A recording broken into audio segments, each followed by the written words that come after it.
तो चलिए तो आज हम लोग देखते हैं।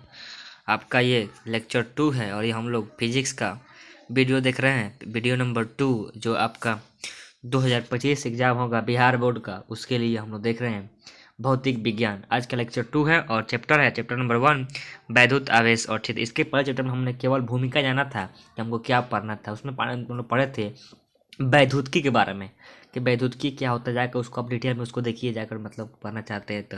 अगला चलते हैं आज हम लोग पढ़ेंगे 1.2 जो एनसीईआरटी टॉपिक है 1.2, उसको पढ़ेंगे जो इसका हम लोग जिसमें जानेंगे हम लोग वैद्युत आवेश का इतिहास। क्या वैद्युत आवेश का इतिहास, ये आपका लेक्चर नंबर 2 है। चलिए इसमें जानते हैं। चलिए तो क्या है आपका, ये बहुत आसान चैप्टर है वैद्युत आवेश और क्षेत्र जो पढ़ना था हम लोग को। देखिए 600 ईसा पूर्व ग्रीस देश के निवासी थेल्स ने देखा कि जब एम्बर को ऊनी वस्त्र से रगड़ा गया तो वह हल्की वस्तुओं को अपनी ओर आकर्षित करता है। मतलब जो वैज्ञानिक है थेल्स, उन्होंने 600 ईसा पूर्व पहले देखा तो उन्होंने पाया कि कुछ वस्तुएं जिसको मैंने कुछ खास वस्तुएं ही थी, मतलब जो युगल थे, युग मतलब जोड़े, जैसे हो गया आपका रेशम हो गया, कांच हो गया, एबोनाइट का छड़ हो गया, बेले खाल हो गया, मतलब ऐसे जोड़े कुछ थे, मतलब कि जिनको खास खास नाम थे उनको देखा गया। तब वो क्या कर रगड़ने पर एक दूसरे को क्या करते आकर्षित करते थे। वैसे एग्जाम्पल है आपका कि जब कांच के छड़ को रेशम के कपड़ा जब कांच के छड़ को रेशम के कपड़ा से रगड़ने पर कांच से इलेक्ट्रॉन निकल कर रेशम के कपड़े में चले जाते हैं, जिसके कारण कांच का छड़ धनावेशी तथा इलेक्ट्रॉन चले जाने के कारण जो रेशम का कपड़ा होता है वो क्या होता है ऋणावेशित। मतलब जहाँ से इलेक्ट्रॉन जाएंगे वो धनावेशित होगा और जिस पर जाएंगे वो क्या होगा ऋणावेशित होगा। देखिए आपको चित्र से दिखाया गया है, ठीक है।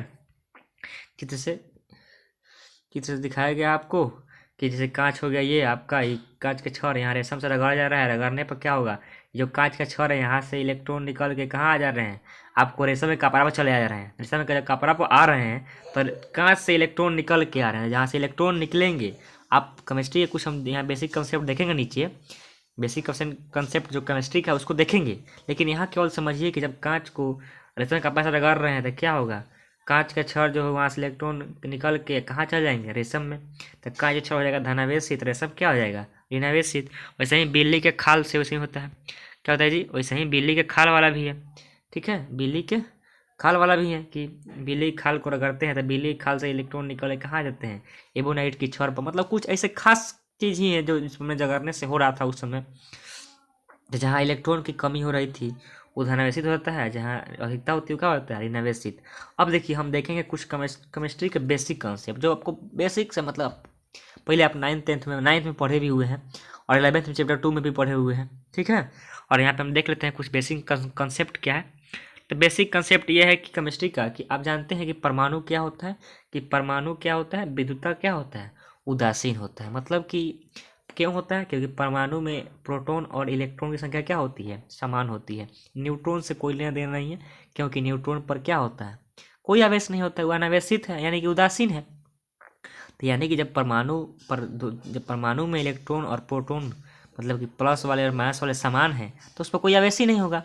जब इलेक्ट्रॉन निकल के जाएंगे तो मतलब कि वहाँ प्लस वाला अधिक है, इसीलिए हो जाएगा धनावेशित। जहाँ जहाँ जाएंगे इलेक्ट्रॉन मतलब वहाँ इलेक्ट्रॉन की अधिकता हो जाएगी, तो क्या हो जाएगा, वो हो जाएगा ऋणावेशित। ये आप कंसेप्ट पढ़े हुए हैं 9th-10th में। अब देखिए इलेक्ट्रॉन पर कितना आवेश होता है जी, ये भी आपका क्वेश्चन पूछा गया है एग्जाम में कि इलेक्ट्रॉन पर कितना आवेश होता है। उसको हम दिखा देंगे कब कब पूछा गया है, ठीक है। कब पूछेगा उसको हम देख लेंगे, चिंता करने की जरूरत नहीं है।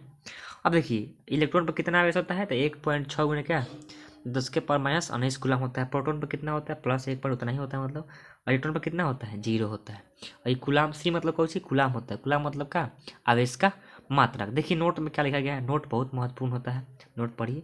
कह रहा है कि इलेक्ट्रॉन की कमी और वृद्धि या वस्तु को आवेशित करने पर वस्तु के द्रव्यमान में कमी या वृद्धि होती है। आवेशित करना मतलब कि उस पर आवेश लाना, ठीक है। तो उसके द्रव्यमान में कमी या वृद्धि होती है। अब देखिए एक पॉइंट कह रहा है आपसे कि जब ऋणावेशित होने वाले वस्तु का द्रव्यमान बढ़ता है, मतलब कि क्या वहाँ इलेक्ट्रॉन जाएंगे तो उसका द्रव्यमान क्या होगा, बढ़ जाएगा।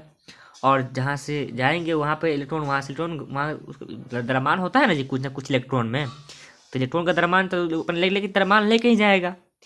तो कारण क्या है बढ़ने घटने का, तो इलेक्ट्रॉन की कमी या वृद्धि। मतलब इलेक्ट्रॉन द्रव्यमान होता है 9.1 गुना क्या 10⁻31 kg होता है। मैं जब इलेक्ट्रॉन निकल के वहाँ से जाएगा तो उतना अपन द्रव्यमान लेके जाएगा ना जी। और ये क्वेश्चन आपका 2018 में पूछा गया है। क्या क्वेश्चन जो है 2018 में पूछा गया, when a body is charge its mass, मतलब कि जब किसी वस्तु को आवेशित किया जाता है तो उसका द्रव्यमान क्या होता है, बढ़ता है, घटता है, कि इंक्रीज माने रिमेन्स सेम रहता है, मतलब अच्छा रहता है, मे बी इंक्रीज और का डिक्रीज होता है। तो आपका आंसर होगा, जो आंसर होगा आपका क्या होगा इसका आंसर, तो इसका आपका आंसर हो जाएगा, आपका आंसर होगा डी नंबर। क्या होगा इसका आंसर, मतलब कि द्रव्यमान घटता भी है और क्या बढ़ता भी है। क्या होता है, द्रव्यमान घटता है और क्या बढ़ता है। अभी आप देखिए यहाँ पर क्या है, ऊपर अभी अभी आप पढ़ क्या यहाँ पे कि क्या होता है, तो क्या इसका आंसर डी हो जाएगा। यहाँ भी आप अभी पढ़े, यहाँ पे देखिए ध्यान से पढ़िए यहाँ पे कि द्रव्यमान क्या होगा, बढ़ेगा, ऋणावेशित करने पर क्या होगा, घटता है। और तो इसीलिए केवल पूछ रहा है आवेशित करने पर जी, 2018 में पूछा गया जो क्वेश्चन है, इसलिए इसका आंसर क्या हो जाएगा, आपका आंसर हो जाएगा इसका, इस क्वेश्चन का आंसर नंबर डी। आंसर क्या होगा इसका, इसका आंसर क्या होगा, डी नंबर होगा। क्या क्वेश्चन था, क्वेश्चन पढ़िएगा ध्यान से कि जब किसी वस्तु का आवेशित किया जाता है तो उसका द्रव्यमान क्या होगा। द्रव्यमान क्या होगा जी, द्रव्यमान घट भी सकता है और क्या घट या बढ़ सकता है। अब देखिए घट या बढ़ सकता है, बात सही है, लेकिन अगर केवल कहा जाए कि धनावेशित करने पर द्रव्यमान घटता है, ऋणावेशित करने पर द्रव्यमान बढ़ता है। चलिए इसके बाद वाले क्वेश्चन, इसके बाद वाले वीडियो में हम पहले एक क्वेश्चन देखेंगे कि इलेक्ट्रॉन पर कितना आवेश होता है, जो क्वेश्चन कब पूछा गया है उसको देखेंगे। ये क्वेश्चन देखिए 2018 में पूछा गया, ध्यान रखिए 2018 में पूछा गया है, ठीक है। तो उसको हम पहले क्वेश्चन से ही शुरू करेंगे अगले वीडियो। जय हिंद।